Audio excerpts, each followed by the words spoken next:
carteirada.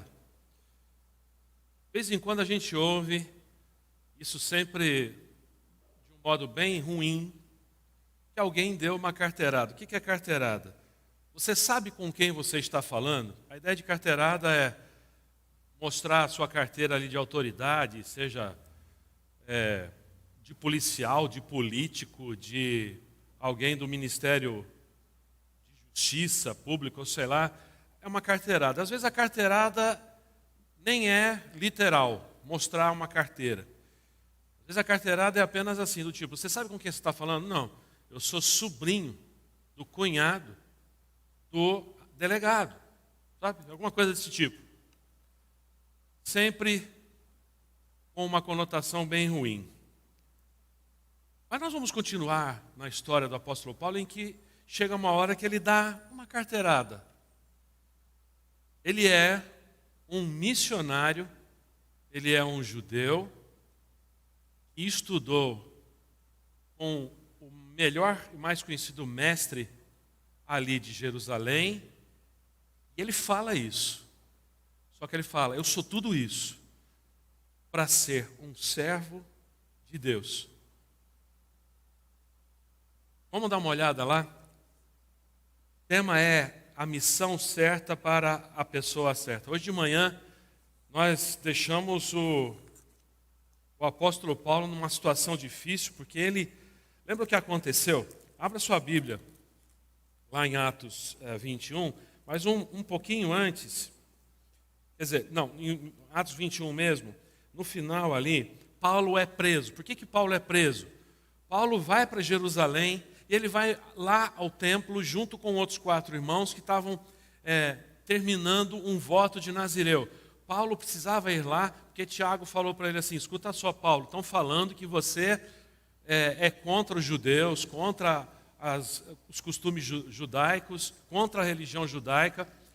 Se você tem que provar para essas pessoas que você continua sendo um bom judeu, que acredita que Jesus é o Messias. E aí, Paulo, mesmo sabendo que ele vai ser preso, porque lembra que ele foi alertado várias vezes, as pessoas alertavam, ele mesmo sabia que ele iria ser preso lá em Jerusalém, estavam dizendo, olha Paulo, não vai, mas ele vai, mesmo assim, ele tem uma missão. Hoje de manhã perguntamos, como é que ele sabendo que ia ser preso, que ia dar ruim ali, e ele vai, porque ele tinha uma missão para cumprir. E Deus, o que eu quero hoje girar em torno da seguinte ideia, Deus sempre escolhe a pessoa certa na missão certa. E isso serve para você também, serve para mim. Todos nós temos um propósito de vida. O propósito maior do cristão é honrar ao Senhor com a sua vida e dizer para as outras pessoas o que Cristo fez na sua vida. E há outros propósitos mais específicos. Eu não sei qual é. Você deve encontrar esse propósito e viver uma vida diante desse propósito do Senhor. Isso é maravilhoso. Sei, tem livros a respeito disso. Rick Warren, uma igreja com propósitos, uma vida com propósitos, dizendo que se nós não temos esses propósitos que giram, que nós devemos giram em torno de Deus, né? Se nós não vivemos nesses propósitos daí, então a nossa vida não diferencia muito daqueles que não conhecem a Deus, que nunca ouviram falar do Senhor Jesus Cristo. Se você é um cristão, você tem que ter alguma coisa diferente para oferecer nesse mundo ruim que está aqui. Um mundo de desespero, um mundo de interesses, um mundo de libertinagem, uma mensagem totalmente distorcida que acaba com os valores cristãos e familiares.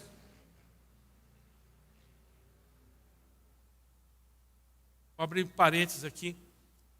Aqueles que estão lutando para acabar com o cristianismo vão sentir falta do cristianismo logo, logo. Porque no lugar do cristianismo vai entrar alguma coisa que não vai ser bonzinho, não. Vários lugares isso já está acontecendo. Então, nós como cristãos temos que lembrar disso e que cada dia eu tenho uma missão e de repente Um dia você se levanta e você diz assim, hoje o dia vai ser tranquilo. Não. Deus tem uma missão para você naquele dia. Talvez naquele dia você vai terminar lá no hospital segurando na mão de uma pessoa, dando a ela esperança. Talvez no final daquele dia você vai terminar entregando um alimento para uma pessoa que só tem aquilo para comer com a sua família. Talvez no final daquele dia que você disse que achava que ia ser tranquilo, que não tinha nada para fazer, você diz assim, hoje eu vou tirar pó dos ventiladores, gordura do sugador lá de gordura em cima do fogão. Oh, coisa boa. Vou tirar para isso. Não, Deus tem algo diferente para você e que vai fazer de você alguém portador de uma mensagem maravilhosa de transformação de vida. Talvez seja o dia em que você vai dizer, o Senhor me mandou não atravessar apenas a rua, mas atravessar o oceano para levar a mensagem de salvação.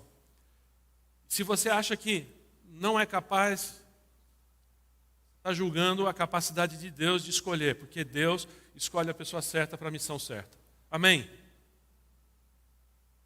Talvez a missão na sua vida é continuar sendo uma âncora firme na sua família.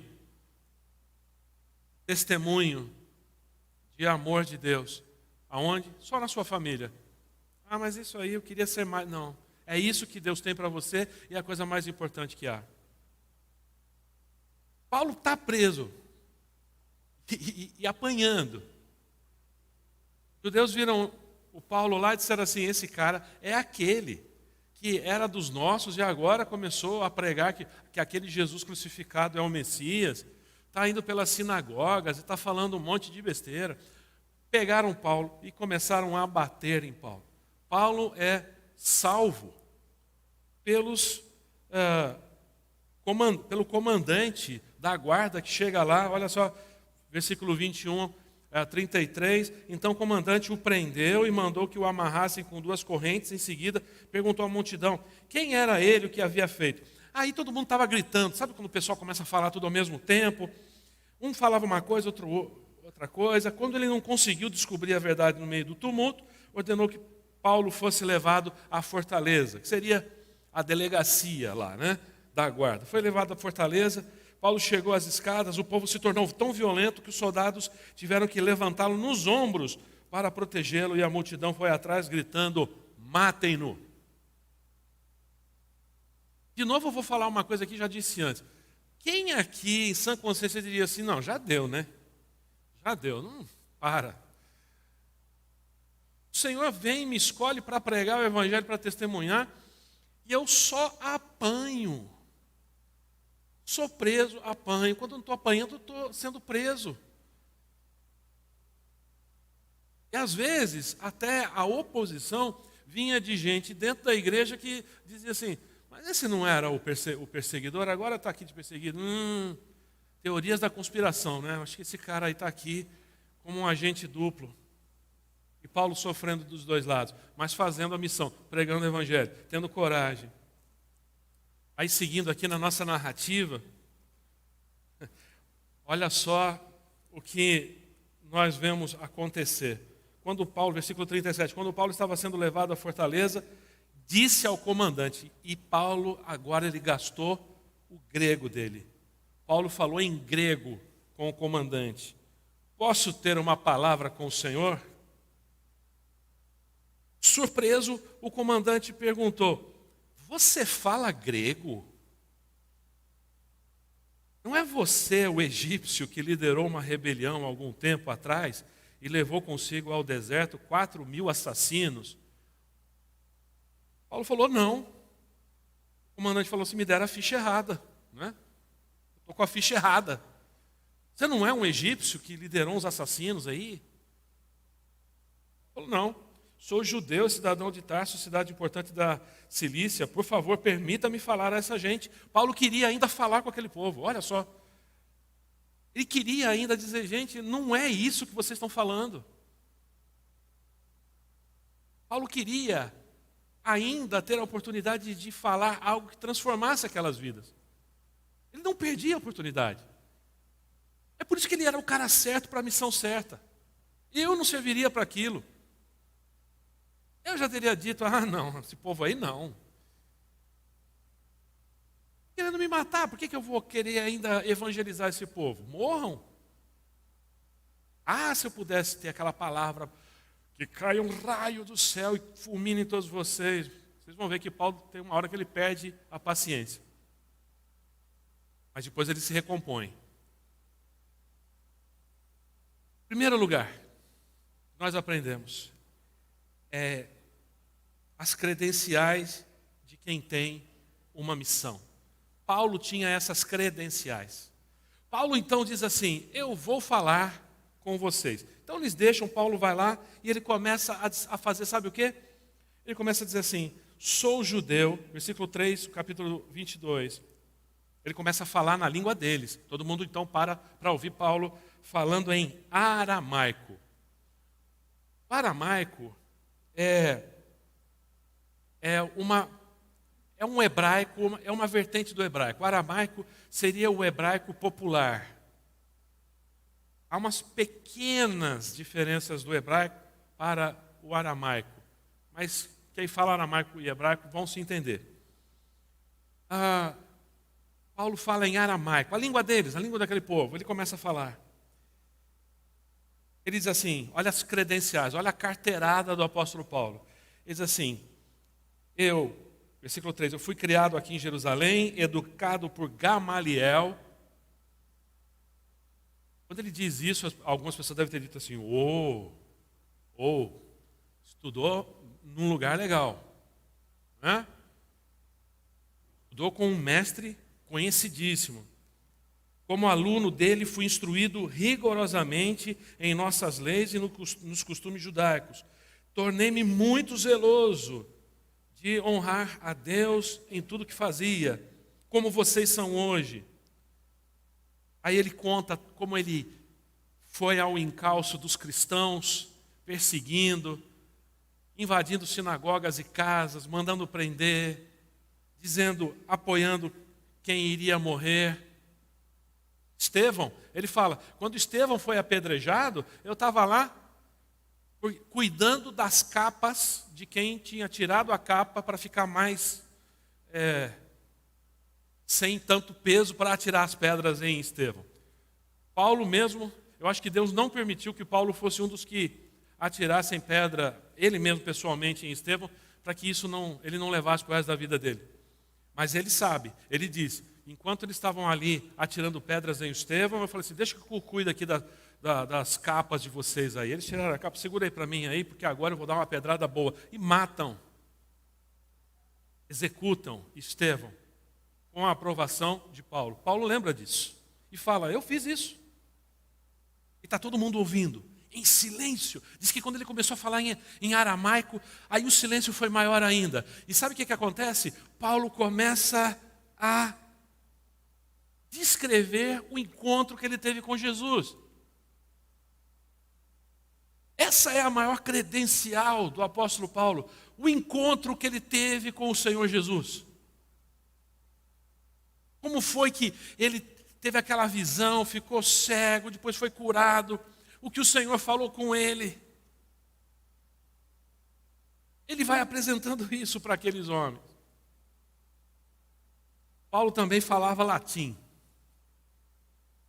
Se a gente seguir aqui nesse mesmo evento da prisão dele, lá em Atos 22, 25,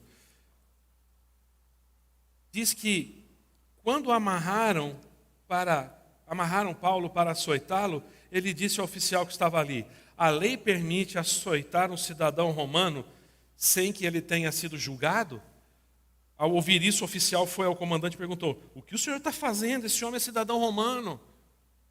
Muito provavelmente ele falou em latim. Estão batendo no cidadão romano, é por isso que eles acreditaram tão rapidamente. Ele poderia estar mentindo. Você está mentindo, ô judeu. Você está mentindo. Ele fala de uma forma que eles acreditam na hora. O comandante diz ali no versículo 27, o comandante perguntou a Paulo, diga-me, você é cidadão romano? E Paulo responde, sim, eu sou.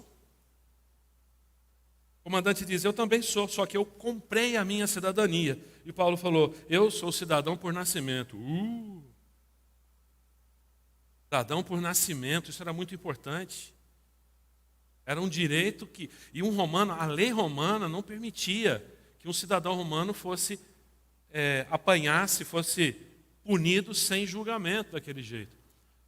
Mais uma carteirada do apóstolo Paulo. Era Deus colocando o cara certo na hora certa, com a missão certa. Se fosse outro, ele estava morto já.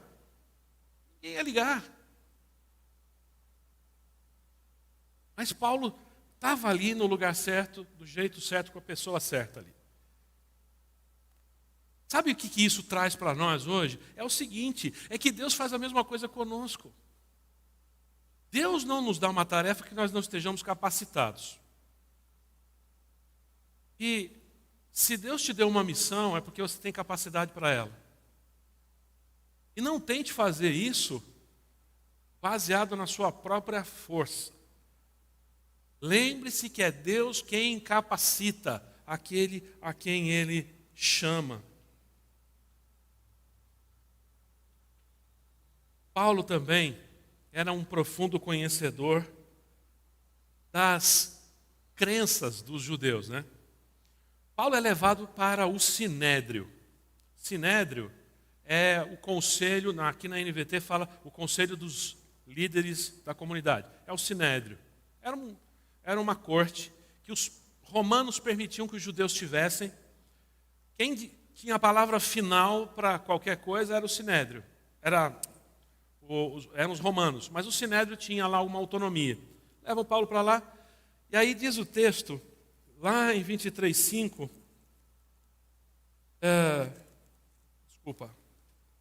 23:6, diz assim, Paulo, sabendo que alguns membros do conselho, dos líderes do povo, do Sinédrio, eram saduceus e outros fariseus, gritou, irmãos, sou fariseu como eram meus antepassados, estou sendo julgado por causa da minha esperança na ressurreição dos mortos.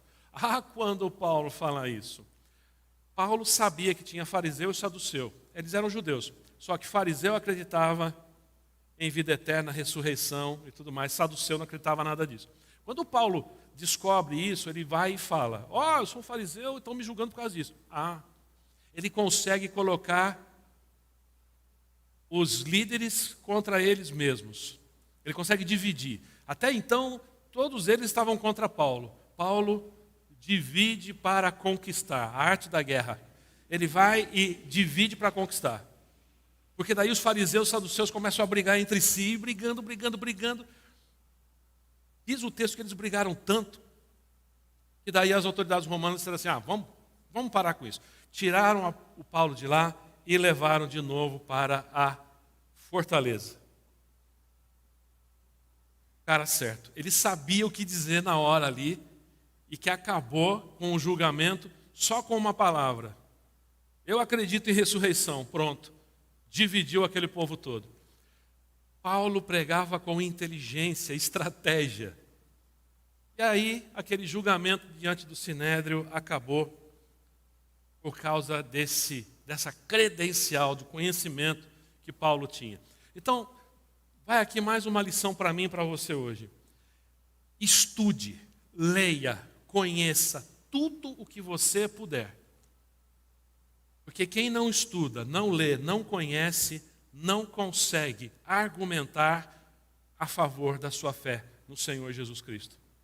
Leia a sua Bíblia, mas leia outros livros também. Esteja antenado nas notícias. Não leia apenas aquilo que concorda com a sua ideologia. Tem gente que só lê e a internet ajuda nisso, viu?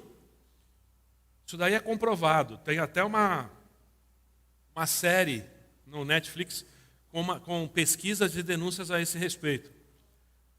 Esqueci o nome, acho que é. Quem me lembra aí depois. Mas tem vários estudos a esse respeito. Seguinte, a internet, ela sabe quais são os assuntos que você lê. Ela sabe o que você crê. E aí tem um algoritmo de uma inteligência artificial que começa a mandar coisas que a internet sabe que você vai abrir. Por quê? Ao abrir, tem propagandas e quem anunciou ali ganha dinheiro. Ah, é? Ou você já não notou que você pesquisou lá imóveis, aí você começa a receber e-mail de imobiliária, você começa a receber proposta, olha, casa aqui, aluguel, sei o quê, saia do aluguel, aí banco mandando, saia do aluguel, só porque você pesquisou. E às vezes é tão estranho porque a gente nem pesquisou e a internet, o celular começa, eu acho estranho isso aí, gente. O pessoal fala que ele está ouvindo a gente, né? Outro dia, já umas 2 vezes, estava dirigindo com a Simone lá, eu estou conversando com ela no celular, a mulher do celular, sabe? Não entendi. Não estou falando contigo, estou falando com a minha esposa. Ela estava ouvindo o que a gente estava falando, ainda bem que ela não entendeu. Esquisito, né? Mas é comprovado que você recebe aquilo que você crê. Está errado. É melhor que você, a sua crença, o seu conhecimento a respeito do que os outros pensam, seja ampliado. E isso é com mente aberta. Firmeza na palavra de Deus, mas com mente aberta. Imagina se Paulo não soubesse o que aqueles homens criam. Ele teria sido morto ali mesmo. Ou pelo menos preso, e tudo teria acabado ali. Vamos continuar? Em segundo lugar, vamos falar sobre a coragem de quem tem uma missão. Paulo foi para onde a morte o esperava. Desde o início a gente sabe que ele estava indo para lá, todo mundo avisando, ele vai. Ele falou abertamente da sua missão ali. Dá uma olhada no capítulo 22, versículo 22. Ele diz ali, diante da multidão que estava brava. Paulo disse, 21. Mas o Senhor me disse, vá, pois eu o enviarei para longe para os gentios. A multidão ouviu Paulo até ele dizer essa palavra. Então começaram a gritar, fora com esse sujeito, ele não merece viver. Versículo 23. Eles gritavam, arrancavam seus mantos e jogavam poeira para o alto. Esse povo era dramático, né? Quando Paulo diz assim, então, eu tive esse encontro com o Senhor Jesus, eu sou um pregador, eu sou um zeloso da palavra, e Deus me mandou evangelizar os gentios. Pronto, aquele silêncio é quebrado, eles começam a arrancar as roupas, pegar a terra e jogar para cima. Ah, mata! Tinha que ter coragem para fazer isso que Paulo fez. Por isso ele era o homem certo, ele tinha coragem, e ele foi para lá. Paulo não se intimidou com tudo aquilo. Meus irmãos, como cristãos, muitas vezes nós encontramos pessoas assim, dramáticas, ameaçadoras, e que vão tentar intimidar a mim e a você por causa da nossa fé. O que é que você vai fazer? Isso pode ser no seu trabalho, isso pode ser no meio do seu círculo de amizades, isso pode ser até mesmo numa entrevista de emprego. O que é que você vai fazer a esse respeito? Quando Paulo estava lá no Sinédrio,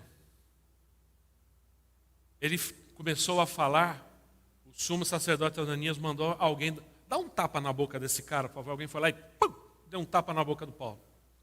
É essa hora que Paulo perdeu um pouquinho a calma. Vai lá em Atos 23. Paulo disse assim, no versículo 1, irmãos, tenho vivido diante de Deus com a consciência limpa. No mesmo instante, o sumo sacerdote Ananias ordenou aos que estavam perto de Paulo que eles dessem um tapa na boca. Então Paulo lhe disse, Deus o ferirá, seu grande hipócrita. No original é sepulcro caiado ou parede caiada. Deus o ferirá.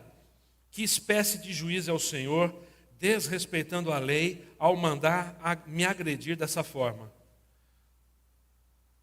Quando Jesus tomou também bofetadas no seu julgamento, Jesus não fez isso. Jesus não fez isso. Jesus se calou, não é? Jesus não rogou praga em ninguém. Paulo rogou uma praga aqui. Vamos usar a expressão mais comum, né? E aí alguém disse assim, você ousa insultar o sumo sacerdote? E aí ele diz: irmãos, não sabia que ele era o sumo sacerdote. Respondeu Paulo: pois as Escrituras dizem, não fale mal de suas autoridades. Aquele homem era um hipócrita, mas ainda era um líder. E Paulo reconhece ali na hora, ao responder daquele jeito, ele estava errado. E você ia retirar o que você falou? De novo, eu não sei. Tomei um tapa na boca e no sumo sacerdote. Sumo sacerdote, coisa nenhuma. Hã? Aí o sangue ferve. Isso que ele era o cara certo.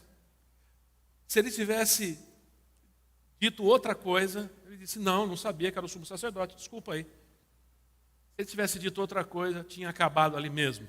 Por isso que Paulo era a pessoa certa, na missão certa. Ele não era o egípcio que tinha levado milhares de assassinos. A palavra no grego é sicário. Tinha um egípcio que levantou vários sicários, assassinos, que se infiltravam no meio do povo e matavam romanos e matavam judeus simpatizantes dos romanos. Os sicários, eles iam pelo meio do povo com pequenas adagas e quando via, alguém já estava morto lá no meio. Esse egípcio foi para o deserto levando seus assassinos, sua ordem de assassinos, e os romanos, ele foi traído, os romanos foram atrás deles, dizimaram aqueles assassinos, mas o egípcio, líder, tinha conseguido escapar. É por isso que o comandante da guarda acha que o Paulo é esse egípcio. Ele devia estar pensando: vai ficar muito bem na minha ficha de trabalho, né? Peguei o egípcio, líder dos assassinos, líder dos sicários. Essa não era a missão de Paulo. Essa não era a missão de Paulo. A missão de Paulo era uma missão de paz, de salvação, mesmo no meio de pessoas que o odiavam. Então, a pessoa certa para essa missão certa tem uma mensagem, a mensagem de quem tem uma missão. Qual foi a mensagem de Paulo ao ser preso? Qual foi? Ele preparou um sermão muito bonito, ele fez ali uma demonstração profética. Não. Sabe qual foi a mensagem de Paulo? A sua experiência com Jesus. Várias vezes eu já ouvi pessoas chegar para mim e dizer assim: pastor, eu queria tanto contribuir mais, evangelizando as pessoas, mas eu não fiz seminário, eu não estudei, eu não sei. Aquela desculpa de Moisés: eu sou bom para falar. Eu digo: então, mas você sabe contar para alguém como foi que Cristo transformou a sua vida? Isso eu sei. Pronto, é isso. Diga como foi o seu encontro com Jesus. Essa é a sua mensagem. Fale o que Cristo fez na sua vida, o que você crê. Aquele cântico que nós entoamos aqui no início, o que você crê. Não tenha medo disso.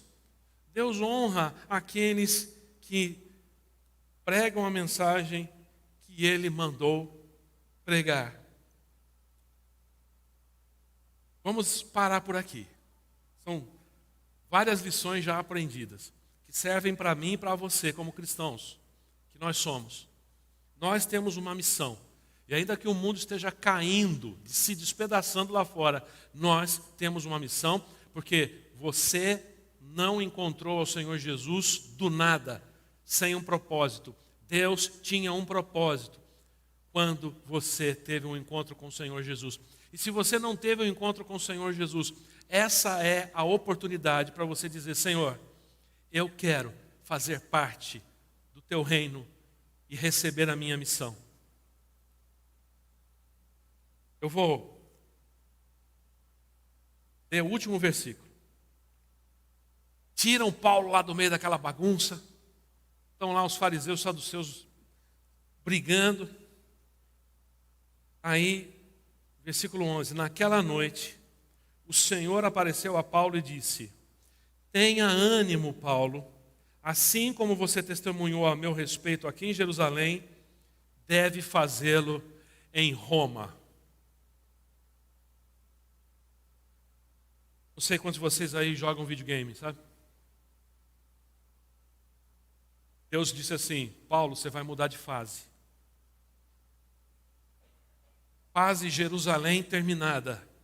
Agora, fase Roma. Agora sim, Paulo.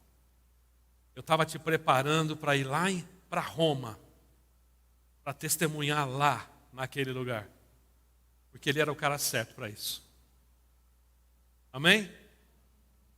Você é a pessoa certa para a missão que Deus deu para você. Eu não sei qual é, mas está no reino de Deus.